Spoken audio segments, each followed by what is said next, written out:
36 সূরা ইয়াসিন, রুকু 5, আয়াত 83, মক্কি। দয়াময় মেহেরবান আল্লাহর নামে। ইয়াসিন।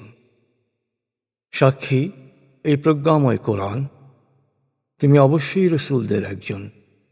তুমি নির্ভুল সত্য পথের অনুসারী। মহাপরাক্রমশালী পরম দয়াময় আল্লাহর কাছ থেকে এ কিতাব অবতীর্ণ হয়েছে, যাতে তুমি এমন এক জাতিকে সতর্ক করতে পারো যাদের বাপদাদাদের ইতিপূর্বে সতর্ক করা হয়নি, ফলে তারা সত্য মিথ্যার ব্যাপারে অসচেতন। তবে সহজাত বিচার বুদ্ধি প্রয়োগ না করায় এরা বিশ্বাস স্থাপন করবে না। ওদের অধিকাংশের জন্যই শাস্তি অবধারিত। আমি ওদের গলায় চিবুক পর্যন্ত বেরি পড়িয়েছি, ফলে তারা ঊর্ধ্বমুখী হয়ে আছে। আমি ওদের সামনে ও পেছনে দেয়াল তুলে দিয়েছি এবং ওদের দৃষ্টিকে পর্দা দিয়ে ঢেকে দিয়েছি, ফলে তারা সত্যকে দেখতে ও বুঝতে পারে না। তুমি ওদের সতর্ক করো আর না করো, ওদের কাছে দুটোই সমান। ওরা বিশ্বাস স্থাপন করবে না। হে নবী, তুমি শুধু তাদেরকেই সতর্ক করতে পারবে যাদের হৃদয় সত্য শুনতে প্রস্তুত এবং না দেখেও যারা করুণাময় আল্লাহ সম্পর্কে সচেতন। তাদের তুমি ক্ষমা ও মহাপুরস্কারের সুসংবাদ দাও। আমি অবশ্যই একদিন মৃতকে জীবিত করব, আর তাদের সব কর্মকাণ্ডের বিবরণ লিপিবদ্ধ করা হচ্ছে এবং তাদের সব ভালো মন্দের নিদর্শন সুস্পষ্টভাবে সংরক্ষিত হচ্ছে বিশেষ প্রক্রিয়ায়। হে নবী, দৃষ্টান্ত হিসেবে ওদের কাছে বর্ণনা করো সেই জনপদের কথা যেখানে রসূল এসেছিল। আমি ওদের কাছে দুজন রসূল পাঠিয়েছিলাম। ওরা দুজনকেই মিথ্যেবাদী বলে ঘোষণা করল। তখন এদের সাহায্যের জন্যে তৃতীয় জনকে পাঠালাম। তখন তারা সবাই বলল, আমরা তোমাদের কাছে রসূল হিসেবে প্রেরিত হয়েছি। ওরা বলল, তোমরা তো আমাদের মতোই মানুষ। দয়াময় আল্লাহ কিছুই প্রেরণ করেননি, তোমরা শুধু শুধু মিথ্যে বলছ। তারা জবাবে বলল, আমাদের প্রতিপালক জানেন আমরা নিঃসন্দেহে তোমাদের কাছে রসূল হিসেবে প্রেরিত হয়েছি, আর সত্যের বাণী সুস্পষ্টভাবে পৌঁছে দেয়াই হচ্ছে আমাদের দায়িত্ব। জনপদের অধিবাসীরা তখন হুমকি দিল, আমরা তোমাদেরকে অশুভ অমঙ্গলের কারণ মনে করি। তোমরা তোমাদের প্রচারণা থেকে বিরত না হলে আমরা তোমাদেরকে পাথর মেরে হত্যা করব ও কঠিন শাস্তি দেব। রসূলরা জবাবে বলল, তোমাদের অকল্যাণ তোমাদের সাথেই সম্পৃক্ত। তোমাদের বিবেকের কাছে সত্যের বাণী পৌঁছে দেয়াকেই কি তোমরা অশুভ মনে করছ? হায়, আসলে তোমরা নিজেরাই সীমা লঙ্ঘন করছ, নিজেদের অমঙ্গল ডেকে আনছ। এর মধ্যেই জনপদের এক প্রান্ত থেকে একজন ছুটে এসে বলল, হে আমার সম্প্রদায়, তোমরা রসূলদের অনুসরণ করো। এরা সত্য পথের অনুসারী, আর এরা তো তোমাদের কাছে কোনো প্রতিদান চায়নি, তাই এদের নিঃসংকোচে অনুসরণ করো। পারা 23। সে বলল, যিনি আমাকে সৃষ্টি করেছেন, যার কাছে আমাদের সবাইকে ফিরে যেতে হবে, তার ইবাদত না করার পেছনে আমার কি যুক্তি থাকতে পারে? আমি কি আল্লাহ ছাড়া অন্যদের উপাস্য হিসেবে গ্রহণ করব? অথচ দয়াময় আল্লাহ আমাকে ক্ষতিগ্রস্ত করতে চাইলে এই উপাস্যদের সুপারিশ আমার কোনো কাজে আসবে না, আর এরা আমাকে বিপদ থেকেও উদ্ধার করতে পারবে না। তাই অন্য কোনো উপাস্য গ্রহণ করলে আমি নিশ্চিতই বিভ্রান্তির অন্ধকারে হারিয়ে যাব। এরপর সে বলল, হে আমার সম্প্রদায়, তোমাদের সবার প্রতিপালকের ওপর আমি বিশ্বাস স্থাপন করেছি। তোমরা আমার কথা শোনো, তোমরাও বিশ্বাস স্থাপন করো। কিন্তু ওরা তাকে অন্যায়ভাবে হত্যা করে ফেলল। এরপর তাকে বলা হলো, জান্নাতে প্রবেশ করো। তখন সে বলে উঠল, হায়, আমার সম্প্রদায় যদি জানতে পারত কি কারণে আমার প্রতিপালক আমাকে ক্ষমা করেছেন এবং সম্মানিতদের অন্তর্ভুক্ত করেছেন। তার মৃত্যুর পর আমি তার সম্প্রদায়ের বিরুদ্ধে আকাশ থেকে কোনো সেনাবাহিনী পাঠাইনি, আর তার প্রয়োজনও ছিল না। শাস্তির জন্যে শুধু এক প্রচণ্ড শব্দ, আর সে জনপদের সব কিছু ছাইয়ের মতো নিস্তব্ধ, নিষ্প্রাণ হয়ে গেল।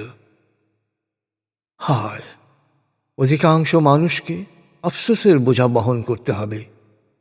ওদের নিকট যখনই কোনো রসূল এসেছে, তখনই ওরা তাকে নিয়ে হাসি তামাশা করেছে। ওরা কি লক্ষ্য করে না ওদের আগে কত জনগোষ্ঠীকেই না আমি নিশ্চিহ্ন করেছি, যারা আর কখনোই ওদের কাছে ফিরে যাবে না? কিন্তু ওদের সকলকেই একদিন আমার কাছে ফিরে আসতে হবে। ওদের জন্যে আমার সৃষ্টি ও পুনরুত্থানের ক্ষমতার একটি নিদর্শন হচ্ছে ধূসর জমিন। আমি ধূসর জমিনকে সঞ্জীবিত করি, উৎপন্ন করি ফসল যা ওরা আহার করে, সৃজন করি খেজুর ও আঙুরের বাগান, বহমান করি ঝর্ণাধারা, যাতে ওরা ওখান থেকে ফলমূল খেতে পারে। অথচ এগুলো কিছুই ওদের হাতে বানানো নয়। এরপরও কি ওরা শুকরিয়া প্রকাশ করবে না? তিনি মহাপবিত্র, মহামহিম। তিনি জমিনের সব কিছু জোড়ায় জোড়ায় বিপরীত ও পরিপূরক করে সৃষ্টি করেছেন। মানুষের নিজস্ব সত্তার মধ্যে এবং যে সম্পর্কে এখনও ওদের কোনো জ্ঞান নেই, তার মধ্যেও রয়েছে এই বৈপরীত্য ও পরিপূরকতা। ওদের জন্যে সৃষ্টির সব কিছুর ওপর আমার ক্ষমতার আরেক নিদর্শন হচ্ছে রাত। যখন আমি দিনের আলো সরিয়ে নিই, তখন সব অন্ধকারে ছেয়ে যায়, আর সূর্য তার নির্দিষ্ট কক্ষপথে ক্রমাগত পরিভ্রমণ করছে। আর এই পথ মহাপরাক্রমশালী সর্বজ্ঞ কর্তৃক সুনির্দিষ্ট। চাঁদের জন্যেও নির্দিষ্ট রয়েছে কক্ষপথ, আর বিভিন্ন কলা বা দশা অতিক্রম করে তার শুকনো বাঁকানো খেজুর শাখার রূপ লাভ করে। সূর্যের পক্ষে সম্ভব নয় চাঁদের নাগাল পাওয়া, আর না রাত কখনো হজম করতে পারবে দিনকে। মহাবিশ্বে সব কিছুই চলছে আমার নির্ধারিত নিয়মে। ওদের জন্যে আমার মহিমার আরেক নিদর্শন হচ্ছে ওদের বংশধরদের আমি নৌকা বোঝাই করে সাগরে নিয়ে গেছি, আর ওদের আরোহণের জন্যে আরও নৌযান নির্মাণের ব্যবস্থা করেছি। আমি ইচ্ছে করলে ওদের সমুদ্রে ডুবিয়ে দিতে পারতাম। ওদের আর্তচিৎকারে কেউই এগিয়ে আসত না, কেউই ওদের উদ্ধার করতে পারত না। শুধু আমার দয়াই ওদের তীরে পৌঁছায় এবং নির্দিষ্ট সময় পর্যন্ত জীবন উপভোগ করার সুযোগ দেয়। যখন ওদের বলা হয়, তোমাদের সামনে প্রকাশ্য গুপ্ত বিষয় স্রষ্টা যা বলেছেন সে সম্পর্কে সচেতন হও, যাতে তোমরা অনুগ্রহ ভাজন হতে পারো, তখন ওরা তা না শোনার ভান করে।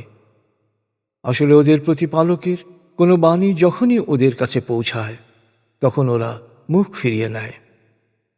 যখন ওদেরকে বলা হয়, আল্লাহ তোমাদের যে জীবন উপকরণ দিয়েছেন তা থেকে অন্যের জন্যে ব্যয় করো, তখন সত্য অস্বীকারীরা বিশ্বাসীদের বলে যে, আল্লাহ ইচ্ছে করলেই যাকে খাওয়াতে পারতেন, আমরা কেন তাকে খাওয়াবো? তোমরা তো বিভ্রান্তিতে ডুবে আছো। ওরা আরও বলে, তোমরা যদি সত্যবাদী হও তবে বলো কিয়ামত কবে হবে?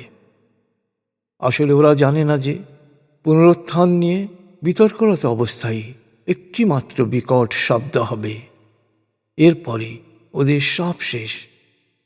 ওরা না ওসিয়াত করতে সক্ষম হবে, না পারবে পরিবার পরিজনের নিকট ফিরে আসতে। যখন সিংহায় ফুৎকার দেয়া হবে, তখনই মানুষ দলে দলে কবর থেকে উঠে প্রতিপালকের দিকে ছুটতে থাকবে। ভীত শঙ্কিতভাবে ওরা বলবে, হায় রে, দুর্ভোগ আমাদের, কে আমাদের ঘুম থেকে উঠালো? তখন ওদের বলা হবে, দয়াময় আল্লাহ তো এই দিনের প্রতিশ্রুতি দিয়েছিলেন, আর রসুলরা সত্য কথাই বলেছিল। একটি মাত্র প্রচণ্ড শব্দ, আর তখনই ওদের সকলকে আমার সামনে হাজির করা হবে। আর ঘোষণা করা হবে, আজ কারো উপর কোনো অন্যায় করা হবে না। তোমরা দুনিয়ায় যা করেছ শুধু তার প্রতিফল দেয়া হবে। এদিন যাদের ঠিকানা হবে জান্নাত, তারা আনন্দে মগ্ন থাকবে। তারাও তাদের সুযোগ্য সমুজ্জ্বল সাথীরা সুশীতল ছায়ায় অনন্ত শান্তিতে সুসজ্জিত আসনে হেলান দিয়ে বসবে। সেখানে তাদের জন্য থাকবে সুস্বাদু খাবার, ফলমূল ও কাঙ্ক্ষিত সব কিছু। দয়াময় প্রতিপালকের পক্ষ হতে তাদের জানানো হবে সালাম ও সম্ভাষণ। সেদিন আরও বলা হবে, হে পাপিষ্ঠরা, তোমরা আজ আলাদা হয়ে যাও। হে আদম সন্তান, আমি কি তোমাদের কাছ থেকে অঙ্গীকার নেইনি যে তোমরা শয়তানের উপাসনা করবে না? কারণ সে তোমাদের প্রকাশ্য দুশমন। আর তোমরা শুধু আমারই ইবাদত করো, এটাই সত্যের সরল পথ। শয়তান তোমাদের আগেও অনেককে বিভ্রান্ত করেছিল। তারপরও কেন তোমরা তোমাদের বিচার বুদ্ধি প্রয়োগ করনি? এই সেই জাহান্নাম যে সম্পর্কে তোমাদের বারবার সতর্ক করে দেয়া হয়েছিল। যাও, এবার জাহান্নামের আগুনে জ্বলতে থাকো, কারণ তোমরা ক্রমাগত সত্যকে অস্বীকার করেছিলে। সেদিন আমি ওদের কণ্ঠরুদ্ধ করে দেব। ওদের হাত আমার সাথে কথা বলবে, পা সাক্ষ্য দেবে ওদের সকল কৃতকর্মের। যদি আমি ইচ্ছা করতাম যে মানুষ ভালো মন্দের পার্থক্য করতে না পেরে মন্দে ডুবে যাক, তাহলে তাকে আমি দৃষ্টিহীন অর্থাৎ বিচার বুদ্ধি থেকে বঞ্চিত করতে পারতাম। আর তা করলে তারা সত্যপথ সম্পর্কে জানত কিভাবে? আর যদি আমি ইচ্ছে করতাম যে ভালো বা মন্দ গ্রহণ করার ব্যাপারে তাদের কোনো স্বাধীনতা থাকবে না, তাহলে তাদের ভিন্ন প্রকৃতিতে সৃষ্টি করতাম। অর্থাৎ তাদের প্রবৃত্তিকে এমন ছকে গেঁথে দিতাম যে তারা না ভালোর পথে অগ্রসর হতে পারত, না মন্দ থেকে সরে আসতে পারত। ওদের সবসময় মনে রাখা উচিত, যদি আমি কাউকে দীর্ঘ জীবন দেই, তখন বয়স বাড়ার সাথে সাথে তার শক্তি ও ক্ষমতা ক্রমান্বয়ে কমানোর ব্যবস্থা করি। এরপরও কি ওরা ওদের বিচার বুদ্ধি প্রয়োগ করবে না? আমি রসুলকে কাব্য শিখাইনি। তাছাড়া কাব্য এই ঐশী বাণী প্রকাশে মানানসইও নয়। এটি সহজে বোধগম্য ঐশী বাণী এবং সুস্পষ্টভাবেই সত্যের দিক নির্দেশক। জীবিত প্রত্যেককে সতর্ক করে দেওয়ার জন্যে এই বাণী নাজিল হয়েছে। আর এই বাণী অকাট্য দলিল হবে সত্য অস্বীকারীদের বিরুদ্ধে। ওরা কি লক্ষ্য করে না, আমার সৃষ্টির মধ্যে ওদের জন্য রয়েছে গবাদি পশু। ওরাই এখন এগুলোর মালিক। আমি এগুলোকে ওদের বশীভূত করে দিয়েছি। এই গবাদি পশুর কিছু ওদের বাহন, আর কিছু ওদের খাবার। গবাদি পশু থেকে ওরা পাচ্ছে নানা ধরনের উপকার ও উত্তম পানীয়। এরপরও কি ওদের শুকরগুজার হওয়া উচিত নয়? এরপরও ওরা আল্লাহর পরিবর্তে অন্য উপাস্য গ্রহণ করেছে এই আশায় যে ওরা সাহায্য পাবে। কিন্তু ওরা জানে না যে এইসব উপাস্য ওদের কোনো সাহায্য করতে পারবে না। এমনকি এই উপাস্যদের সবাইকে কাতারে কাতারে উপস্থিত করা হলেও নয়। অতএব সত্য বিমুখদের কোনো কথায় তোমার দুঃখ পাওয়ার কিছু নেই। ওদের প্রকাশ্য গোপন সব কিছুই আমি জানি। অতএব মানুষকে সচেতন হবে না যে আমি মাত্র এক বিন্দু শুক্র থেকে তাকে সৃষ্টি করেছি। এরপর এখন সে মনে করে বিতর্ক বাক বিতণ্ডা করার শক্তি তার রয়েছে। ভ্রূণ থেকে ভূমিষ্ঠ হওয়ার বিষয়টি ভুলে গিয়ে মানুষ আমার ক্ষমতা সম্পর্কে অদ্ভুত সব কথা বলে। সে বলে, পচা গলা মিশে যাওয়া হাড়ে কে প্রাণ সঞ্চার করবে? হে নবী, বল, যিনি প্রথমবার সৃষ্টি করেছেন তিনিই আবার তাকে প্রাণ দেবেন। কারণ তিনি সৃষ্টির সকল রহস্য ভালোভাবেই জানেন। তিনি সবুজ গাছ থেকে তোমাদের জন্য আগুন উৎপাদনের ব্যবস্থা করেছেন, যাতে করে তোমরা আগুন জ্বালাতে পারো। যিনি পৃথিবী ও নভমণ্ডলের সব কিছু সৃষ্টি করেছেন, তিনি কি মৃতদের আবার নতুন করে সৃষ্টি করতে পারবেন না? হ্যাঁ, অবশ্যই পারবেন। তিনি মহান স্রষ্টা, সর্বজ্ঞ। আসলে তিনি যখন কোনো কিছুর ইচ্ছে করেন, তিনি শুধু বলেন হও, তখনই তা হয়ে যায়। তিনি পবিত্র, মহান। তিনি সর্ববিষয়ে সর্বময় কর্তৃত্বের অধিকারী, আর তার কাছেই তোমাদের ফিরে যেতে হবে।